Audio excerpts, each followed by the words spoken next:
น้องปะตังก่อนอยู่เฮือนพวกน้องปะตังนี่สาวปะตังคนงามก็เม่นทางอยู่บ่นี่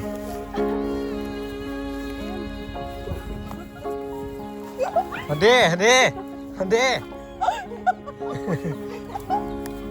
เนี่ยไปลงบ่อนมันสั้นๆบ่ลงบ่อนนี่มีคนขี่ทางพื้นละ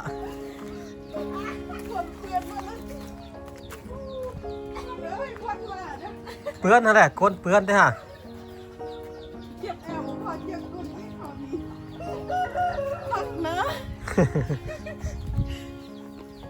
ก้นหน้าหนังเจ็บแอวอยู่แล้วโอ้เงินปะตังจะพูดผู้ฟากนั้น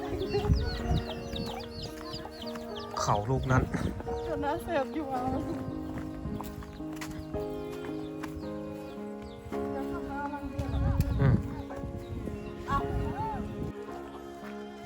อ้าวเป็นอะไรปะตังอยู่เฮือนป่ะสิเจ้าไม่เห็นอย่างสิอยู่นี่นั่งท่าไผ่โอ้นั่งท่าเจ้าของบ้านยังบ่ทันมาแต่เฮือนบ่ทันมาแต่ตลาดเอาเข้าห่มไว้น้ำกึ่งห้วย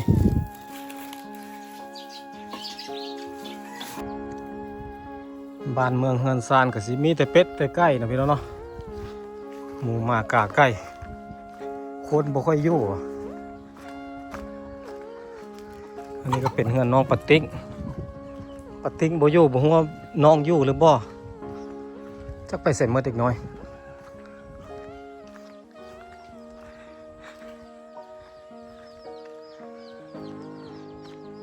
อากาศหนาวได้นี่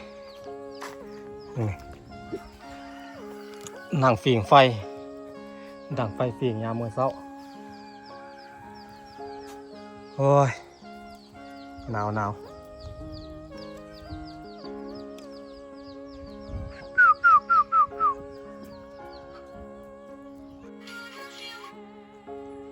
้องปะติงบ่อยู่งานเหลือน้องปัจจัยคนเดียวบัดนี้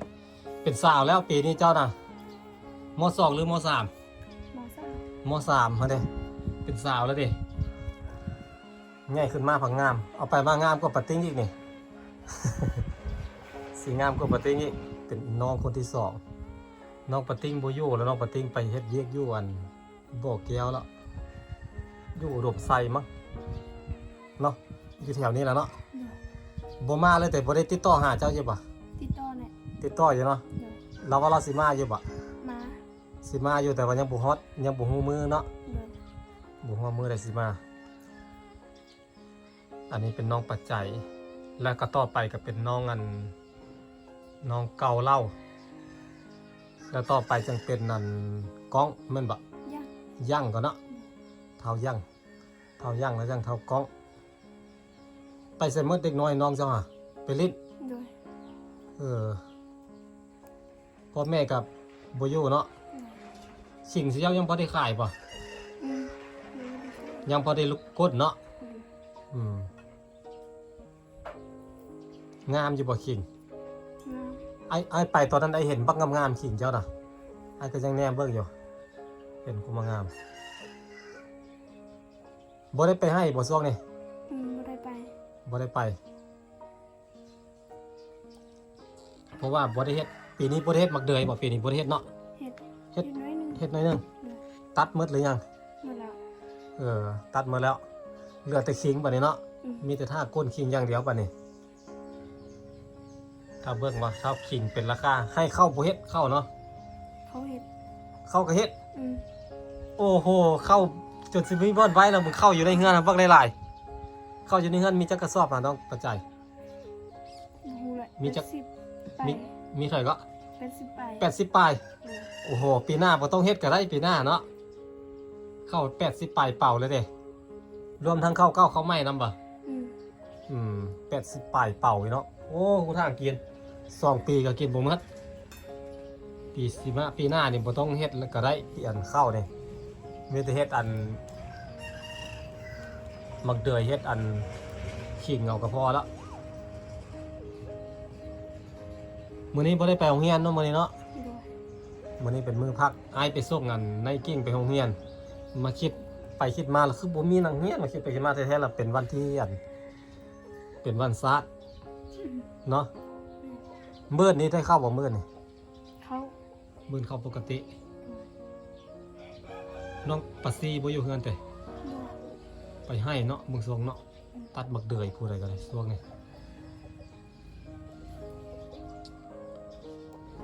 อาทิตย์หน้านี่กล้าว่าสิได้ไปให้อยู่ป่ะเจ้าอ่ะ บ่ไป บ่ได้ไปเนาะ ดู เพราะว่ามันบ่มีหยังเฮ็ดเนาะเข้ากันแล้วบักเดือยกันแล้วเหลือแต่ขิงน่าจะประมาณใกล้สิปีใหม่มงพุ่นแหละจังสิได้ก้นเนาะประมาณเดือนนี้แหละแต่น่าจะประมาณวันที่20ปลายพุ่นจังสิได้ก้นขิงบ่ได้ไปใส่กระพักพรเนาะ ดู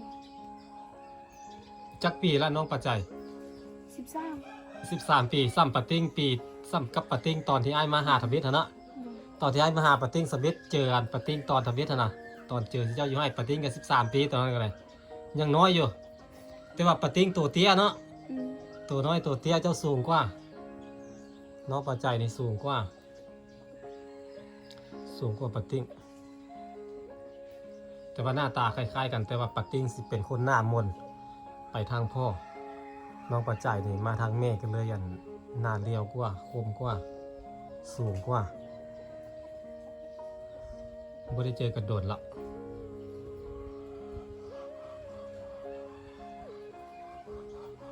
พ่อแม่เจ้าก็เราก็ไม่ได้ไปใส่เนาะเราก็มีแต่ไปให้แล้วเนาะไม่ได้ไปให้ก็อยู่เฮือนแล้วเนาะพอเท่าเจ้าเด้อันพ่อปู่เจ้าเด้ ไปเต้า ไปไตแล้ว ดู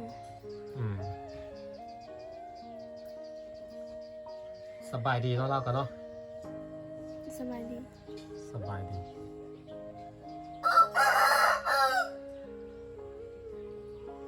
หันหน้าเนี่ยมันก็ง่ายดีกว่า เราไปนำอัน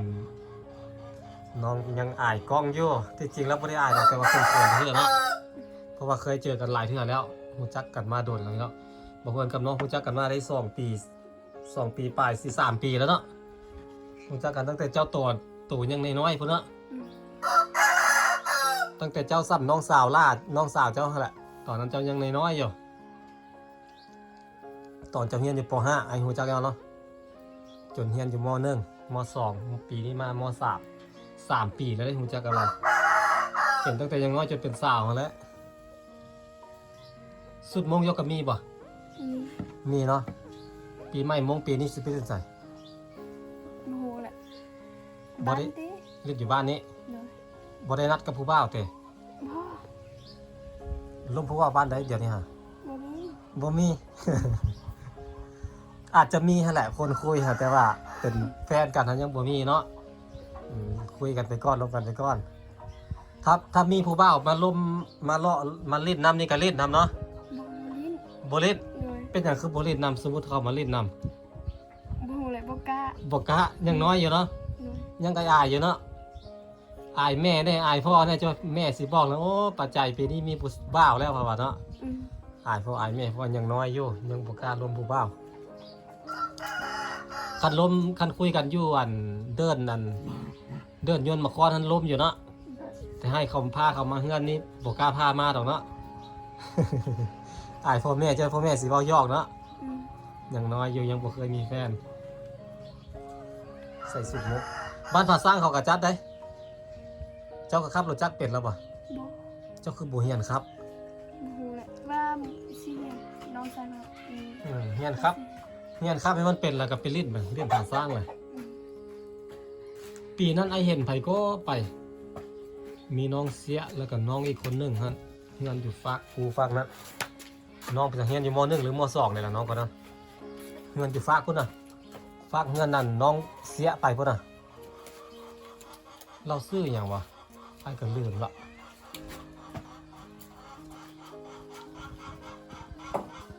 ปีกายนี่เจ้าบ่ได้ไปเล่นผาสร้างแต่ ไป เจ้าก็ไปแต่ เลย ย่างไปบ่ ขี่รถขี่รถไปน้ำหมู่ อืม ไปเล่นปีใหม่โมผาสร้างเขาก็จัดผาสร้างน่าจะม่วนกว่าเพราะว่าผาสร้างมันบ้านใหญ่กว่าเนาะบ้านเจ้ามันบ่ค่อยมีคนมาคันจัดก็สิมีแต่คนนำบ้านเนาะมีแต่เด็กน้อยไปเล่น ตกมาปีนี้เป็นสาวแล้วน้องปัจจัยเรียนห้องเดียวกันกับโลกิ้งบ่ โดย เป็นหมู่กันกับโลกิ้งหมู่น้องปัจจัยก็สิมีโลกิ้งมีอเล็กแม่นบ่ อะไรมาอยู่ห้องเฮา อเล็กอยู่ห้องม.3 คือกันแม่นบ่ โดย แต่ว่าอยู่คนละเบอร์เนาะ แต่ว่าเป็นหมู่กันเนาะ ก็สิมีโลกิ้งมีอเล็กมีน้องปัจจัยแล้วก็มีน้องอันซัวเล่าฮั่นน้องซัวเล่าก็เรียนห้องเดียวกันกับเจ้าแต่ บอก ม.4 บ่ มสาม ม.3 อันห้องเดียวกันสั้นเดียวกันแต่ว่าคนละห้องเนาะ น้องซัวเล่าก็จะเป็นหมู่กัน แล้วก็มีน้องอันมีนาเนาะมีนากับม.3เป็นปะเป็นหมู่กันรุ่นเดียวกันม.3 ปีนี้มีเจ้าคนบ้านเจ้า โอ้โหเลย หลายได้เป็นปะหลายอยู่เนาะม.6 ม.7 แล้วมีคนเดียว2 คน ม.6 มีอาเซงคนเดียวแล้วก็มีผู้ชายกี่คนเขาออกเนาะส่วนหลายเขาออกโรงเรียนเนาะออกหลายขนาดเลยบ่ไหวเรียนพอเจ้ากาสิเรียนห้องใดนี่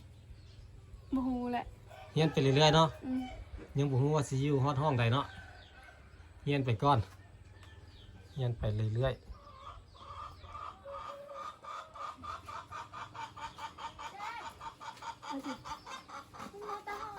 โอ้ยอย่าหัวหมอ น้องเก่าเล่ามาแล้วนี่เลยน้องสาว คนที่3 แม่ ไม่ยังพูดต่อร้อนใจเหรอ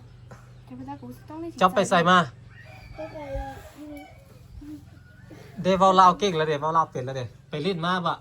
โอเมน ไปเวียไปซอยเวียกับเจ้าพ่อแม่เจ้าเด ไปดูกันไปแล้ว พ่อแม่ไปบ้านใต้แล้ว ยังบ่มาบะเจ้ามาก่อน ไปเจ็บผู้เคยมาก่อน เจ็บหัวก็เลยมาก่อนก็เจ้าเฮ็ดหยัง โอ้โหเลย ก็เจ้าเฮ็ดขวานบะลงมงกงบะ ดอกเอาดอก ที่เจ้าเงาะไอ้ปกติน้องสอง ก็เจ้าเฮ็ดหยัง อันโอ้โหเลย ก็เจ้าเฮ็ดฮีทบะ บ่อันเพราะว่ามันพอเท้าบ่อยู่สบายบ่สบายเข้าไปเฝ้าพอเท้า อ๋อพ่อเฒ่าเจ้าฮะ Ừ. พ่อเฒ่าเจ้าบ่สบายแล้วไปเบิ่งพ่อเฒ่า Được. ไปเฝ้าพ่อเฒ่า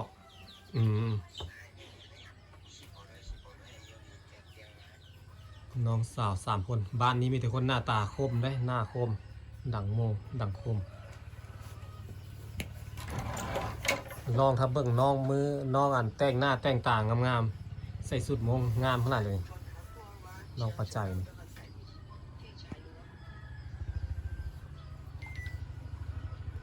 กินข้าวสวยหรือยัง Nhăn. ยังพอกินซับ Rồi.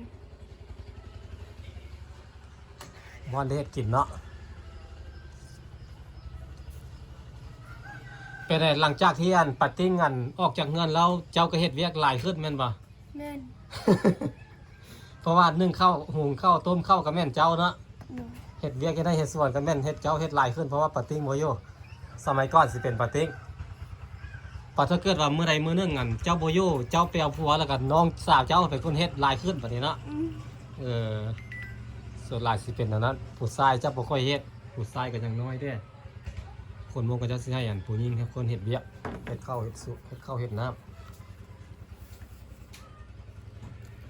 อดเอาเฮ็ดไปเรื่อยๆเวียกของเฮาเองเฮาบ่ได้อันไปเฮ็ดเฮาเมื่อยเฮาก็เศร้าซอยพ่อซอยแม่ก็เจ้าเฮงเมื่อยกว่าเฮาแหละ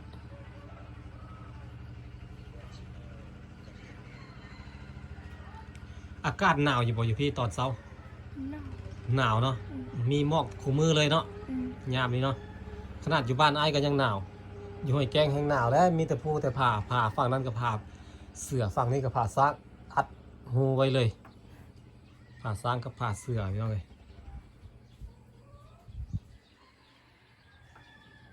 คู่มือนี้เจ้าไปโรงเรียนเจ้าย่างไปหรือขี่รถจักร Nhăn. ย่างเอาอยู่เนาะ Rồi. มีหมู่ย่างหลายคนอยู่ปะ Mi.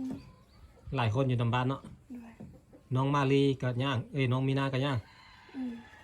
Bằngมือก็ขี่รถbằngมือก็ย่าง บางมือก็ขี่รถบางมือก็ย่าง แต่ส่วนหลายเจ้านี่ย่างคู่มือเลย Rồi.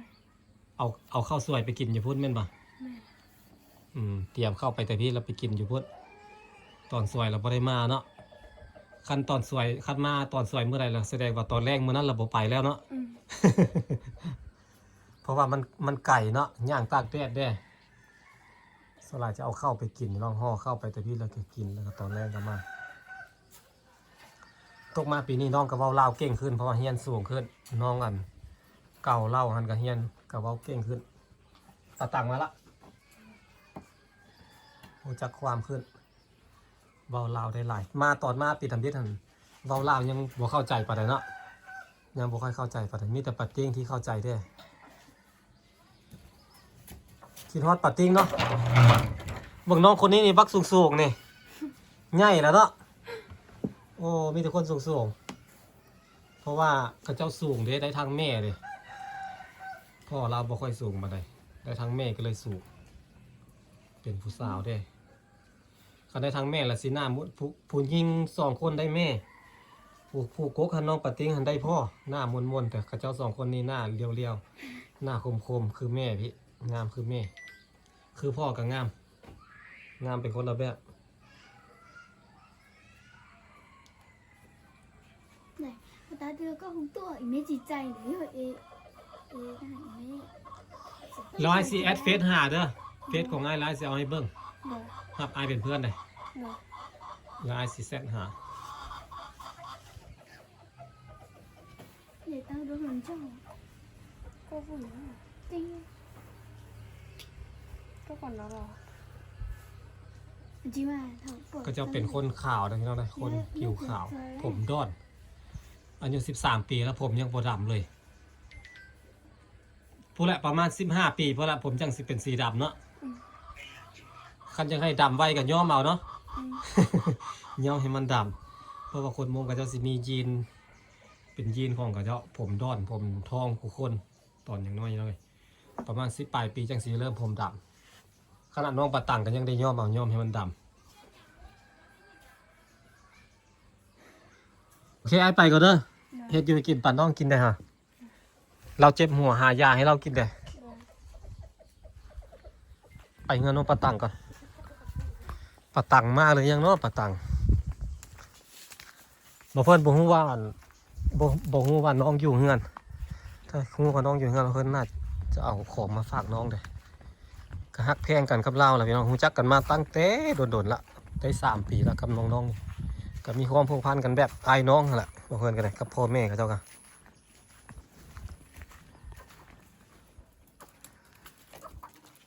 ปานใดเด้ปะตังจังสิมานี่อยากกินอ้อยเลยได้ เบิ่งอ้อยน้องปะตังมีแต่ลำใหญ่ๆมีแต่ลำใหญ่ๆงามๆพี่น้องเป็นตะกินขนาดเลยถ้าปะตังมาก่อน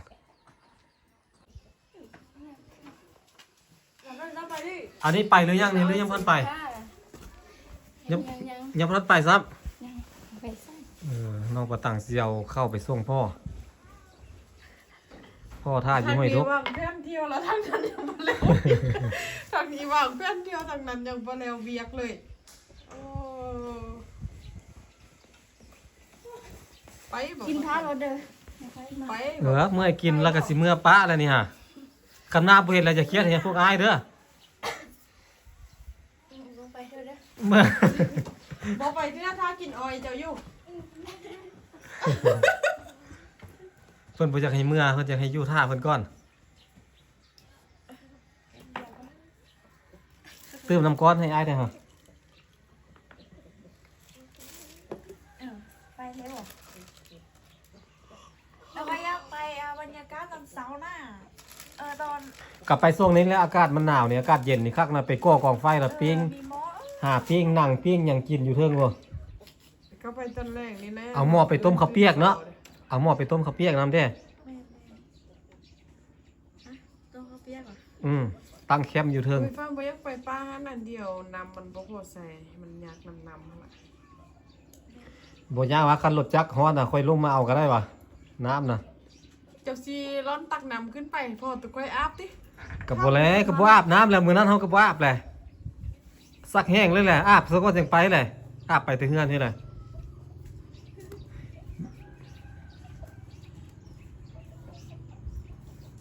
ส่วนกันขึ้นไปหลังผาเสือ มันสิแนมเห็นผาเสือผาซากแนมเห็นผาขีมิ้น ในเมืองเลยนะน้อง ในเมืองสยามก็แนมเห็น เห็นเป็นทะเลหมอกถ้าไปช่วงหน้าฝนผมมันแห้งสีงามแต่ไปช่วงนี้แล้วมันสีหมอกคลุมหมดเลย